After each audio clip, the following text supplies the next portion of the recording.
We were scheduled to lift some perforation guns up to the wellhead platform in the early hours. The crane would be backing off another job, finishing around 3 a.m. The TCP engineer was woken up when it was our turn so that he could watch the lift. I think he was a bit tired. The banksman went through the lift stages briefly with the crane operator, whilst the TCP engineer explained that they would have to lift with wire slings. The banksman joked with the crane operator that the lift would be easy. Easy. It was all done in a couple of minutes.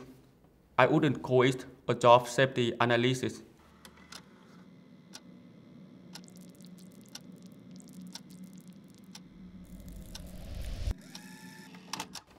It was just like any other shift on any other day. The lift was pretty easy, I guess. Bundles of perforation guns from the rig deck to the platform were to be lifted. There was a team of 4 mustered on the deck. The crane operator couldn't see the load, so he was to be guided by the banksman. That wasn't unusual. I don't think anything was unusual that day.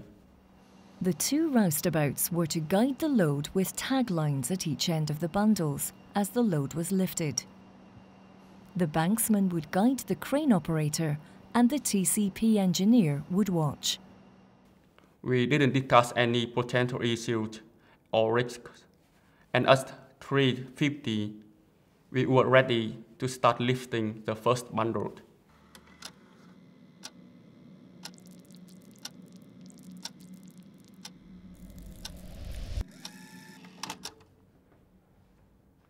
It was a pretty regular lift. Nothing anyone thought would cause us any issues or anything.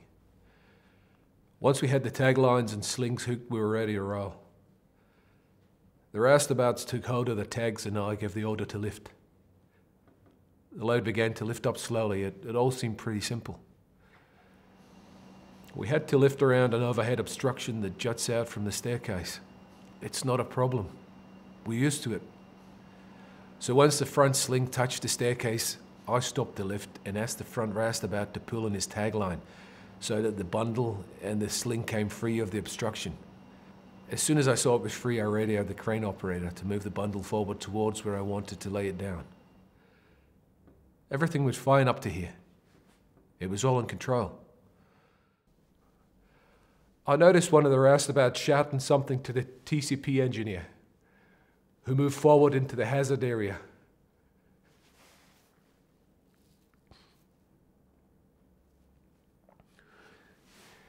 He shouldn't have been in that area.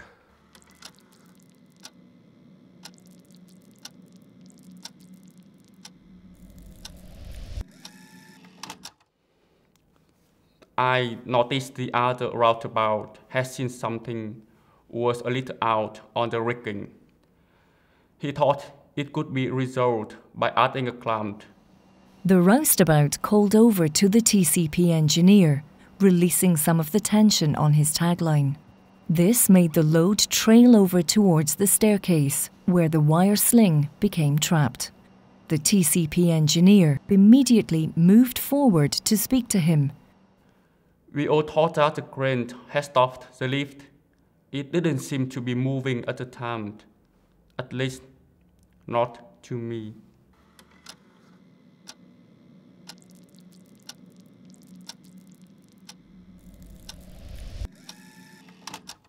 I saw the TCP engineer speaking to the roustabout, who seemed to be asking about something.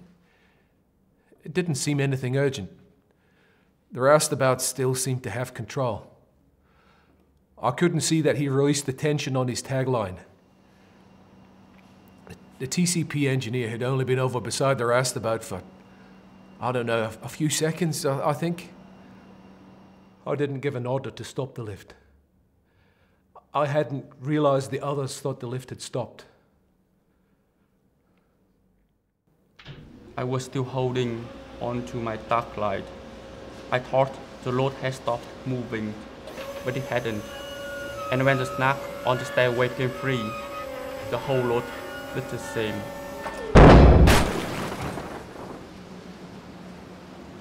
I had a huge crash and the explosives bunker fell over from the impact of the swinging load. I heard the others shout something. So, it's only when I saw the hard hat lying on the deck and they were asked about running for a medic that I realised the load had hit the TCP engineer in the head.